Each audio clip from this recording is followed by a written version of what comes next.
Sedekah subuh, kenapa saya berkata sedekah subuh? Bukan berarti tidak boleh sedekah di waktu yang lain. Semua sedekah boleh di setiap waktu dan setiap saat, hari Jumat maupun selain hari Jumat. Tapi sedekah subuh itu termasuk sedekah yang terbaik. Kenapa? Bukan kata saya, tapi kata Rasulullah sallallahu alaihi wasallam. Setiap waktu subuh Allah turunkan malaikat, tugasnya mendoakan orang yang bersedekah subuh hari. Allahumma a'ti munfiqan khalafa. Ya Allah, ganti yang lebih baik bagi orang yang infak di subuh hari. Ibu-ibu lagi halangan tidak salat, sebelum beraktivitas isi sedekah subuh. Anda tidak usah susah-susah mencari anak yatim dan orang miskin di subuh hari. Mulai hari ini masing-masing bikin kotak amal atau botol atau kaleng, simpan di rumah. Setiap habis salat subuh sebelum beraktivitas isi sedekahnya. Apalagi kalau sedekah itu disertai doa. Begitu anda sedekah, sebutkan hajatmu. Ya Allah, dengan berkah sedekah ini, ya Allah, saya ingin nikah. Mudahkan jodoh. Nikah lagi juga boleh doa, tidak apa-apa. Ada yang sedang melamar kerjaan, anda isi, wallahi dahsyat, amalan ini wallahi dahsyat, manfaatnya banyak untuk menyembuh penyakit, menabulkan hajat, memudahkan urusan, dan tidak pernah saya sampaikan amalan ini, semua alhamdulillah berhasil mendapatkan hajatnya. Begitu anda isi, doa, ya Allah, dengan berkah sedekah ini mudahkan lamaran kerjaan saya. Ya Allah, dengan berkah sedekah ini mohon titipkan pahalanya untuk kedua orang tua saya. Kalau ada yang merasa dirinya suka marah, suka emosi, ya Allah, dengan berkah sedekah ini tenangkan hati dan jiwa saya agar tidak emosi lagi. Ya Allah, dengan berkah sedekah ini karuniai kepada aku anak penghafal Al-Quran. Bu, jemaah sekalian, saya berkeluarga 12 bersaudara, timnas. Dan kami memang sudah disusun satu lusin. 12 ini mempersiapkan kalau timnas kita belum mampu membawa juara, insyaAllah kami sekeluarga siap mengganti timnas. Alhamdulillah, dari saudara saya 12 ini 10 penghafal Al-Quran. Tapi orang tua saya awam. Percaya enggak? Orang tua saya bukan ulama, bukan kiai, bukan ustaz. Ayah saya belajar kelas 3 SD. Ibu saya tidak pernah masuk sekolah sama sekali. Sampai usia 40 tahun masih buta huruf, tidak bisa baca Quran. Tapi Allah berikan karunia keturunan penghafal Al-Quran. Berkat apa? Salat mereka dan sedekah mereka, termasuk doa. Itu perjuangan mereka. Alhamdulillah sekarang ayah saya, ibu saya penghafal Al-Quran, yang jadi gurunya anaknya sendiri. Sekarang di Indonesia saya bawa 5 adik saya dan ditugaskan menjadi imam tarawih. Saya bawa mereka pindah dari Arab kemari. Ada 5. Yang perempuan sudah dinikahkan sama orang Indonesia, orang Jakarta. Dan saya dorong adik saya yang perempuan untuk menghafalkan suaminya biar jadi penghafal Quran. Yang 4 laki-laki, ada yang 2 bawa istrinya masing-masing dari Arab, yang 2 lagi saya nikahkan di Indonesia sama orang Indonesia. Ada 1 sama orang Sunda, 1 sama orang Lombok. Jangan khawatir Bu, masih ada lagi.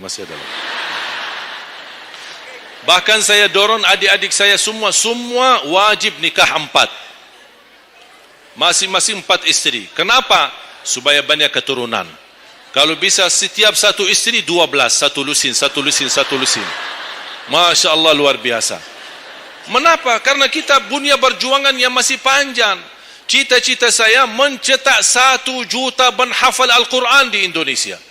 Ketika saya datangkan adik saya tugaskan sama mereka dan tegas, kalau kalian datang hanya mau berhiburan, pulang.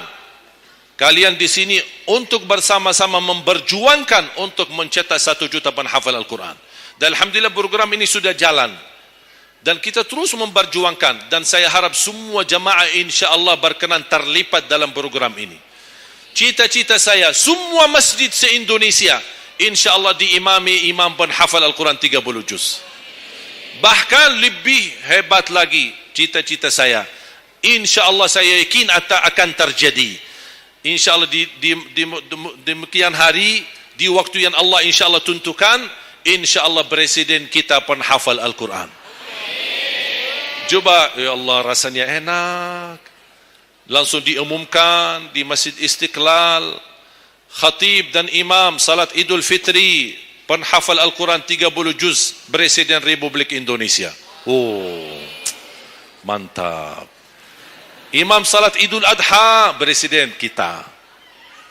Salat Jumat, khatib dan imam, Presiden kita. Tidak perlu ganti imam. Udah, tidak perlu ganti imam, subhanallah. Luar biasa. Coba, saya kagumi ketika membaca dan melihat YouTube-nya Presiden Erdogan, Turki. Walaupun beliau bukan penghafal Al-Quran, tapi murattal bacaannya beliau, Masya Allah. Mana ada sekarang presiden di dunia Islam sebagaimana bacaannya yang benar. Ini sudah saatnya, tapi bukan sekarang ya, nanti maksud saya, sabar dulu. Nanti jadi kacau nanti, semua, sabar dulu. Insya Allah ada waktunya, insya Allah. Mulai dari sekarang kita ayo bersama-sama mempersiapkan untuk kalau anda gagal menjadi penghafal Al-Quran, jangan gagal anakmu, cucumu, generasi yang ini semua. Kita melihat, saya bangga. Kenapa saya semangat untuk mencetak 1 juta penghafal Al-Quran? Itu berkatnya acara Hafiz Indonesia. Nonton kan acara Hafiz Indonesia? Nangis ya? Alhamdulillah. Habis tisu kan? Tahu enggak salah satu karunia Allah untuk Indonesia? Ada teman saya berusaha Bunya TV di Arab. Beliau ingin membuka dan membuat acara Hafiz Indonesia versi Arab, tapi gagal. Kenapa? Karena tidak menemukan jumlah yang banyak penghafal Al-Quran di bawah usia 10 tahun. Hanya Indonesia saja. Malaysia kalah, Indonesia saja. Di bawah 10 tahun. Dan sayang sekali, memang anda yang nonton acara Hafiz Indonesia, anda nonton acara yang sudah jadi. Tapi anda belum tahu apa yang kami berjuangkan di belakang layar. Sebelum acara Hafiz Indonesia, 4 bulan bekerja keras. Sambil tim turun ke lapangan, ke desa-desa, kampung-kampung, ke pulau-pulau untuk menumbulkan dan mendatangkan, menghadirkan para penghafal Al-Quran. Ketika dibawa di Jakarta, 2 bulan berturut-turut kami didik mereka. Yang awalnya pemalu, awalnya ada yang mohon maaf, kencing di celananya sendiri. Saking tidak berani, takut. Alhamdulillah sekarang menjadi mereka pemberani. Bahkan mereka berlumba-lumba azan subuh. Mereka berlumba-lumba membangunkan sesama saudaranya. Sama-sama tertib, makan. Kita menghadirkan dokter kesehatan. Kita menghadirkan dokter psikologi jiwa untuk menjaga perasaan mereka selama 2 bulan. Didampingi kadang-kadang ibu mereka, didampingi kadang-kadang ayah-ayah mereka. Dan semua rata-rata sepakat orang tua mereka, tidak pernah kami merasakan bangga memiliki anak sebagaimana kami melihat perjuangan di Hafiz Indonesia. Dan alhamdulillah begitu selesai acara Hafiz Indonesia, kami tidak tinggalkan mereka. Kami terus kawal, kami terus pimpin. Dan alhamdulillah mereka di kampung masing-masing sudah membangun rumah tahfiz. Ada yang membangun pesantren untuk mencetak dan melahirkan jumlah yang banyak penghafal Al-Quran. Dan ini perjuangan luar biasa. Tidak mudah. Berapa biaya yang dikeluarkan. Dan mohon maaf, belum ada sponsor yang bisa mensponsori kita dan membayar full untuk kita. Kita terus bekerja keras. Dan alhamdulillah masih Allah hantarkan kepada kita orang yang dermawan, orang yang baik, yang berduli dengan dan mencintai Al-Quran. Allah anugerahkan. Wallahi menurut saya, saat ini, zaman ini, sedekah yang terbaik dan yang termulia, semua apapun yang terkait dengan Al-Quran, itulah yang termulia. Makanya boleh anda ketika anda bersedekah, jangan lupa disertai doa. Di antaranya anugerahkan ya Allah Indonesia menjadi negara Al-Quran. Tapi tolong fokus. Kalau anda isi sedekahnya, tolong disesuaikan. Jangan isi sedekahnya koin, teng, tapi doanya sampai terbit matahari. Tidak ada malunya. Kata Allah, koin-koin aja sedekahnya, doanya dah habis-habis. Hajatnya panjang, lebar. Malu kita. Bukan Allah tidak bisa. Allah maha bisa menabulkan hajat. Tapi kita malu sama Allah. Kok cuma bikin teng, ya Allah, ya Allah, ya Allah, panjang. Fokus. Kalau usulan saya, 1 sedekah, 1 hajat. 1 sedekah, 1 hajat. Dan insya Allah akan anda melihat manfaatnya. Mudah-mudahan semua yang hadir, InsyaAllah menjadi keluarga besar 1 juta penghafal Al-Quran. 1 juta mencetak penghafal Al-Quran. 1 juta keluarga Al-Quran yang insyaAllah akan membangun generasi baru yang membawa Indonesia menjadi baldatun tayyibatun wa rabbun ghafur, dan di masa yang akan datang insyaAllah Indonesia menjadi lebih baik. Amin ya rabbal alamin. Barakallahu fikum. Terima kasih, semoga bermanfaat. Kurang lebihnya mohon maaf. Mungkin ada panitia ingin menyampaikan selanjutnya. Wallahu a'lam. Subhanakallahumma bihamdika asyhadu an la ilaha illa anta astaghfiruka wa atubu ilaik. Wassalamualaikum warahmatullahi